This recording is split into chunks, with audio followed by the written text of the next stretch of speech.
Morning po mga kababayan. Sir, this is Jam, the Filipino channel lang inyong pong lingkod. So today is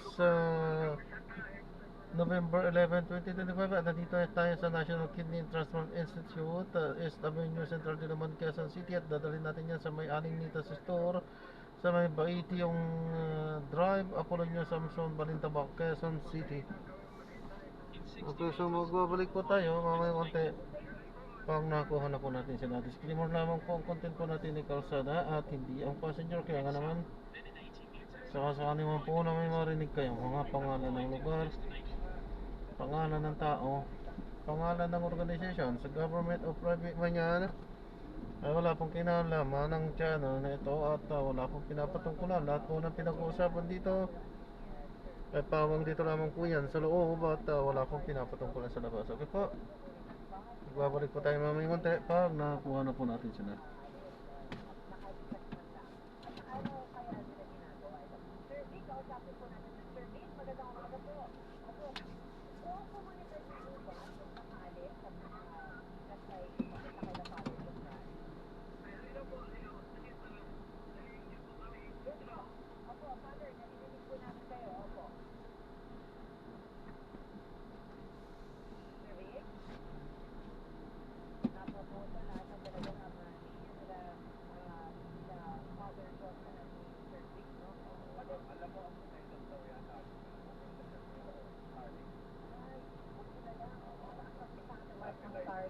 Dito na tayo.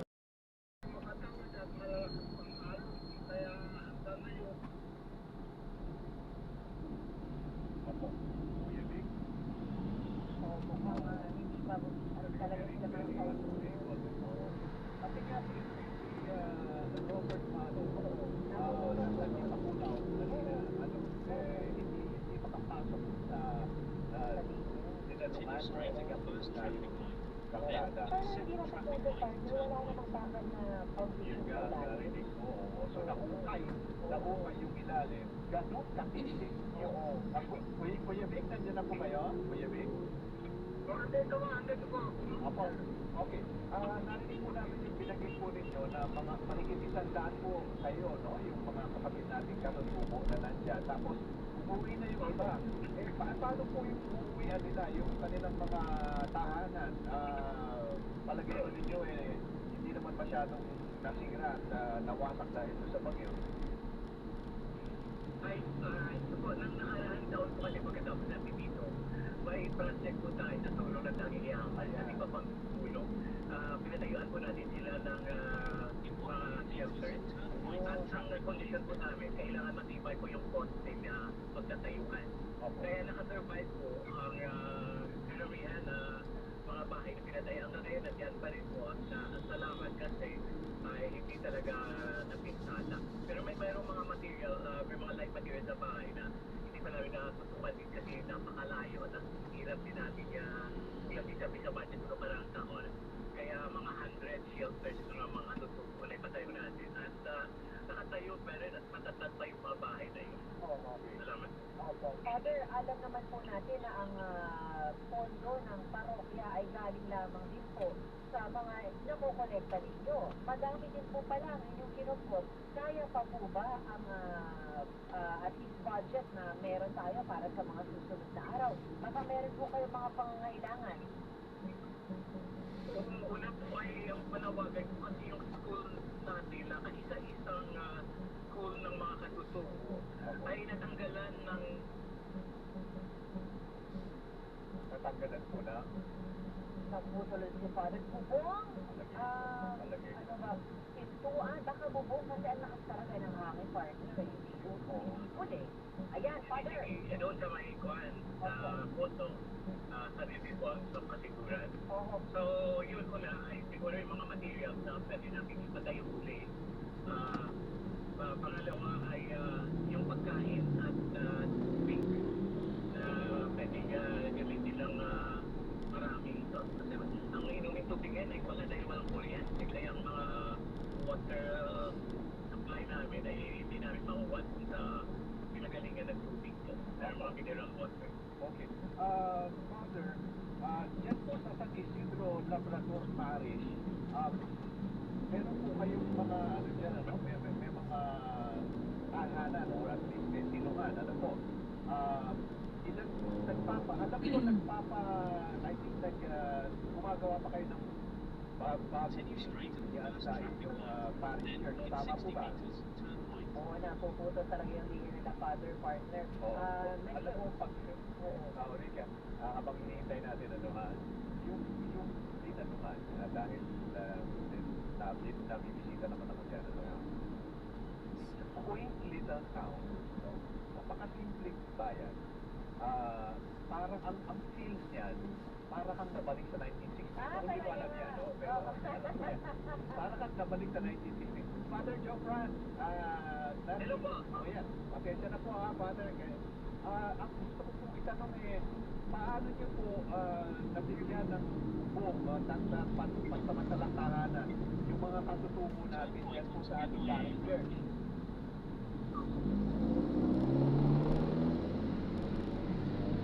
Father? Oo, mahirap talaga yung signal nila doon. Kaya malaking bagay sa kanila, Rica, na medyo dahan-dahan napamalaki nila yung parish. Sa one-story affair, Kahit sa parokya, papadpad dito sa Northern Aurora, talaga sila pinupuntahan at meron pa kong mga leaders sa mga komunidad. yes po. Kaya po pag mayroong bagyo, una po sila talaga na kailangan kong ilikas dahil sa parokya, kumusta yung pagkain nila, sa yung bahay nila, kasi sila yung pinaka-vulnerable na communities dito sa Aurora. Wala talaga sila mapupuntahan kung hindi talaga sadyain at tingnan ang sitwasyon po nila. Bukod po sa pangingisda, ano pa po ang kinabubuhay ng ating mga kapatid na katutubo dyan, Father?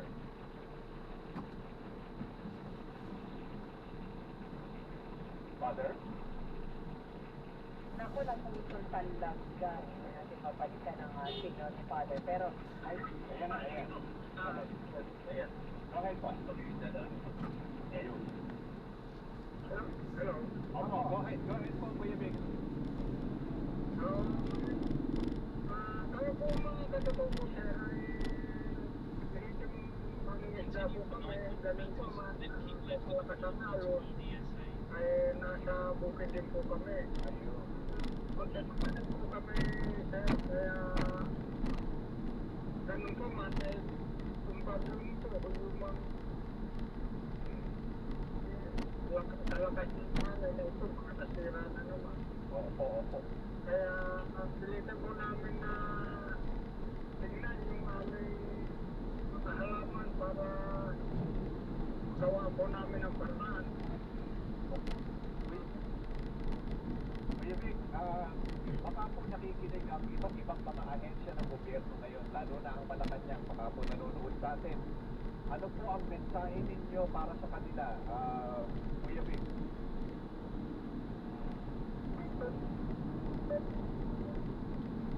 wala. Ayan. Kuya Vic, opo, Father Joe, we have about a minute remaining. Father Joe, baka meron pong mensahe ang parokya ng San Isidro Labrador at saka si Kuya Vic mismo, ano po ba ang gusto nilang iparating na at ano ang tulong na kailangan nila sa mga panahon ngayon? Okay, una siguro ay ang pagkain at tubig na may iba ng mga tao kasi talagang may problema kami sa tubig. Pangalawa, ang mga materials na para sa mga bahay at pag-aayos din ng school ng mga katutubo at marami kasi school dito ang nasira. Kailangan talaga kumpulong at siguro sa tulong ng ating national government na provincial ay maagapan muna o yung agarang doon para sa mga ilangan ng mga tao kasi kung lang din talaga yan ang equivalent sa yung na mag-aayos at yung masama pa yung panahon pwede. Kuya Vic, go ahead po.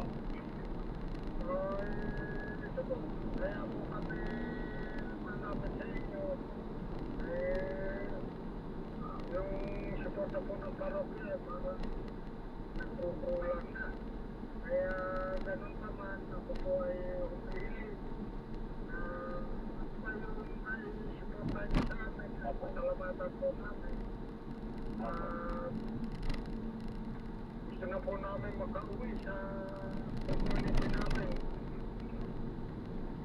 Opo. Natin kami sila mamaya. Ayun. Good morning, gagawa namin. Opo. Pero yun na nga,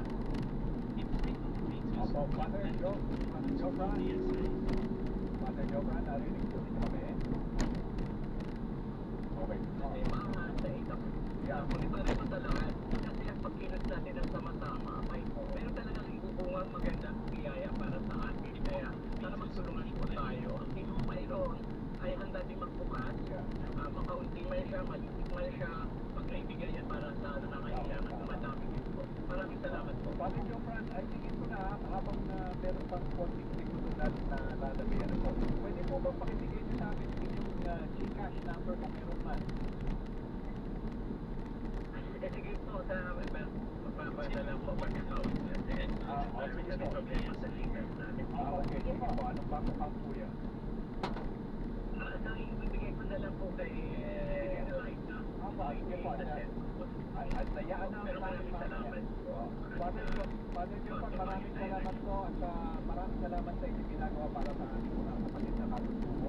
At kami ulit mapupuntahan po. Maraming salamat po and God bless. God bless po. Maraming salamat po talaga, Sir Peter and Rick Madrid. Thank you po. Salamat po sa Father Johnson sa laban at Sister Vic Bama ng mga katutunan ng komunidad ng Isaw na inilip po sila doon sa Aurora dahil na po sa panatalang po ng Baugyo. Naroon mo na ko naman po kami ng very, very light. Maraming salamat sa bayan. Kasama si Dali Guaratet. Susunod na. Kasama ni Boss Kelado. Sige po. Bago sa doon. Libre po tayo magdasal at ingat sa pamilya.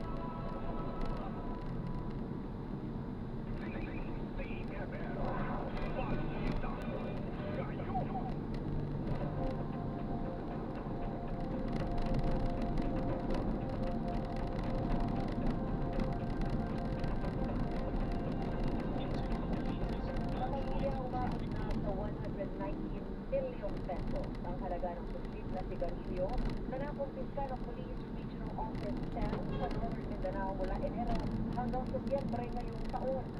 Ayon sa PRO 10, pinakamalaki ang nakumpiska noong Enero hanggang Marso na umabot sa 67.6 million pesos. Susunod ang 36.7 million pesos noong Abril hanggang Hunyo at 14.7 million pesos nitong Hulyo hanggang Setyembre. Pinakahuling operasyon ay noong Nobyembre at sa Sultan Naga, Dimapuro, Lanao del Norte, kung saan nasa batang matapilos sa halaga ng sigarilyo at naaresto ang isang suspect. Lagi pag-ugnayan ng pulisya sa Bureau of Customs at BIR para sa kaugnod ng kaso at pulis. Balita naman sa ibayong dagat, walang pagsawi, 2 laman ang sugatan ng sumabog ang isang sasakyan malapit sa resort sa Delhi, India, itong Lunes ng gabi. Ayon sa pulisya, nangyari ang pagsabog habang nakahinto ang sasakyan sa traffic light. Nadamay ang tagliyabang anim na sasakyan ng tatlong otorisyo. Tinaas ng high alert ang mga pamunahing istasyon ng tren sa Mumbai at Uttar Pradesh. Ayon sa ulat ng NBC, inaresto sa magdating may-ari ng sasakyan na kinilalang si Salman. Patuloy ang investigasyon ng mga otoridad sa lahat ng posibleng angin.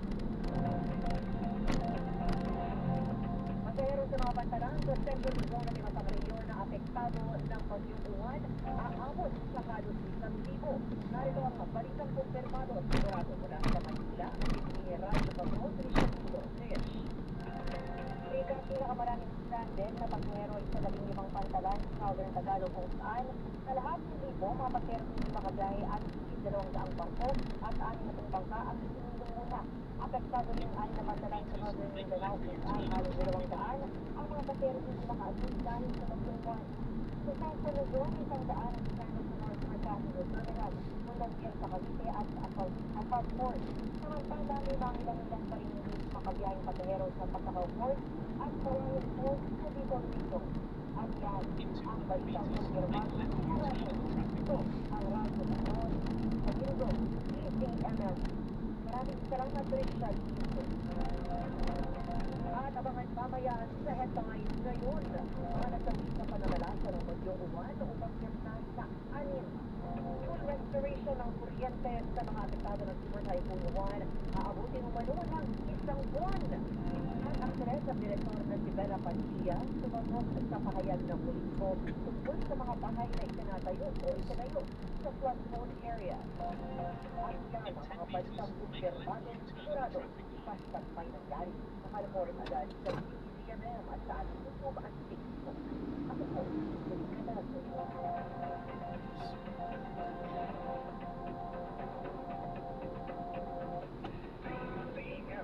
Balita Ngayon. Kababayan, kapangyarihan ng mamamayan, balita ang mamamayan.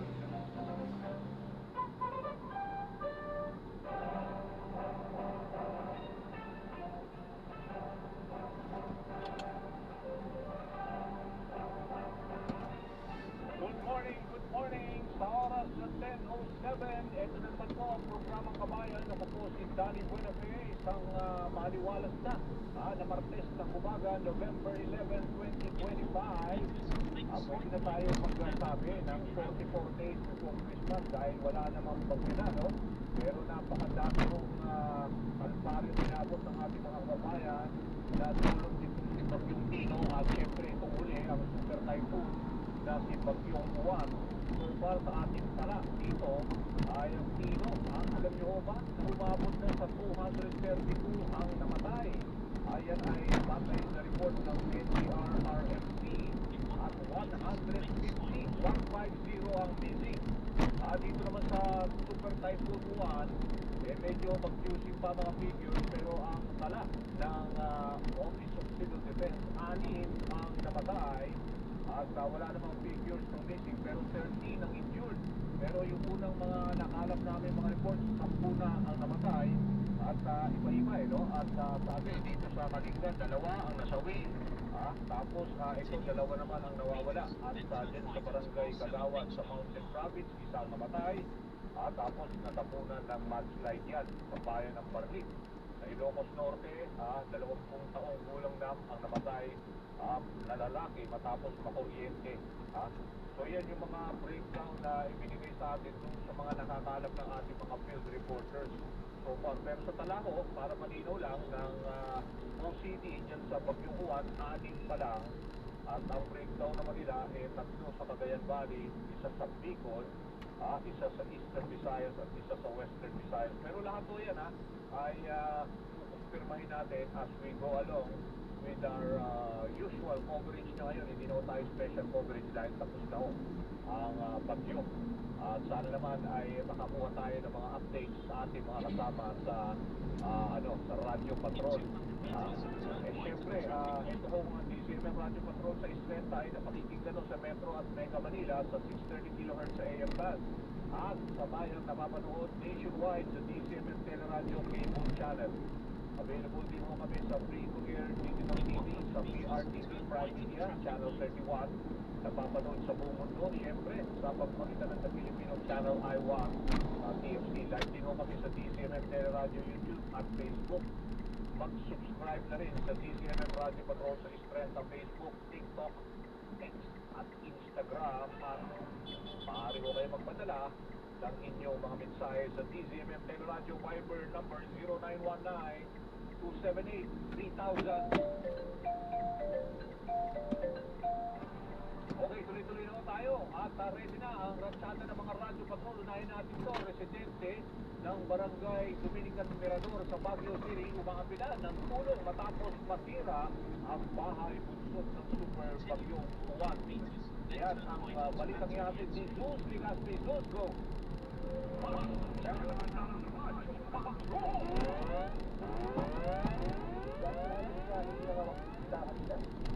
Pakita ang pinahintala o pinaglas na nakatagbarangay o magtagaspahay sa barangay Dominican Ikalat na niya mga yerong na nilipat mula sa kanilang bubunga at papasok na kanyang bahay. Basang-basa ang kanyang mga gamit. Hindi na tuloy alam kung paano ituloy ang kanyang pinag-ibig na awatan o ang makagilang ating palaya. Wala nang bubong, wala nang ano, kaya hindi ko alam kung paano ko iuhuli ang asawa ko ngayon. Paano nga ba? Kaya maayos lang ang bahay ko. Ano isa sa Gina sa 7 pamilyang nagtutulyan pa rin sa CCRM o evacuation center ganyan sa barangay Moral Quality pa rin sa Baguio City. Habang silang pagdador ay nagbabalak ng buhay, walang patutugan sila Gina. Kaya naman sa mga pinagdador ng napakanaan.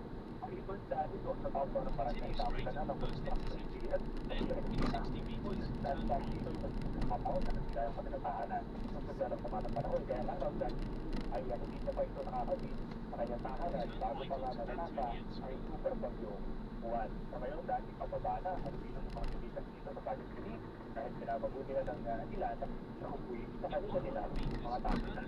Dahil bigyan na pamitan ng report ating weather, ano? Oo, ang ating weather dito sa Baguio City pagkita natin ito sa Baguio City na doon, malakas. At actually na ba yan, no? Pag mula na tayo, mga bandang alas 5, alas 3, magas, ay nagpapagulo yung malakas ng hangin. Yung sandan, kung nagsutukso, minsan hindi na, tapos biglang lalakas. Ay, wala masyadong bilas na nararamdaman dito sa ating nilalagay. Para sinisan, pinatuon, pero yung kakauling ampon ay dinadala sa our dinadala. Kahit sa nakapayong tayo, panigurado, mababasa ka talaga. Papaliputan doon dahil nagsutukso dahil pwede ba ay ito at parang sa manilog ito dahil pwede rin po ang mga tao dahil para sa mga manilog ito dapat lamang na magparahan ang mga manilog dahil nga medyo mababa yung visibility sa ilang mga ansada dito sa barangay Dominican. Dahil yung gusto nila nating update kahapon doon sa mga bilang ng mga litigan dito sa Baguio City lumagpas nila ng 500 pero yung pinakuling update naman kanina umaga ay nasa higit 200 na lang. Ibig sabihin, paliwanag sa atin ng Baguio City RMO ay talagang downward trend na o pababa na bilang ng mga lumigas sa iba't ibang mga evacuation center na nakasalat dito sa Baguio City. At dahil hindi na nga nakapagtataka dahil ang hangin ang narating sa lahat ito. Kasi ay mga between o mga nabuwal na puno sa tumaas sa mga awan ng kuryente dahilan para mag brown out na dito. Pero ngayon dahil na ibalik mga kuryente sa itong mga bahagi dito sa Baguio City particular doon sa may bahagi ng Central Road. Ito kasi yung tinatawag na Central Business District. Ikaw talaga makikita doon. Yung kailangan ng magpumakasabaw tinitikas naman na ibalik sa kuryente dito sa itong bahagi ng Baguio City. Yan muna yung latest mula rito sa Baguio. Dahil okay, salamat sa update na Zeus. Pero buti na rin at pero hindi pa 100% ang restoration ng power, no? At iniasahan pa natin buong araw ngayon kasi medyo malakas ang hangin. Hindi rin maganda signal mo ngayon, Zeus eh. Oo. So Daniel, yung commitment niya ni Baguio City Mayor Benjamin Magalo na nakaayon din naman doon sa Benguet Electric Cooperative o Bineco na nagsusupply ng kuryente dito sa lugar. Kahapon sana, within the day, maibalik na nga yung supply ng kuryente. Pero nagawa lamang na maibalik ay yung broadcast. Maliit yata dyan. Hindi, mapasok na truck ng basura. Ay. Ito pang mga lugar na hindi pa nakakabitan ng kuryente, wala pang huling update kung kailan ito maibabalik. Pero ang pangako naman ng Bineco, pinitigas nila kung kanila makakaya para sa kuryente maibalik o i-restore yung kuryente. Kanina, ganito din yung nasakit. Maraming salamat, Zeus. Ingat kayo dyan. Salamat sa mga yan. Ang pailang konservado, sigurado, walang project pinito. At ang project mag-road, nag-up. Mula Baguio, puntahan naman natin ang sitwasyon sa Aurora. Nandun pa rin ang ating kasama na si Robert Mano. Robert, anong update dyan?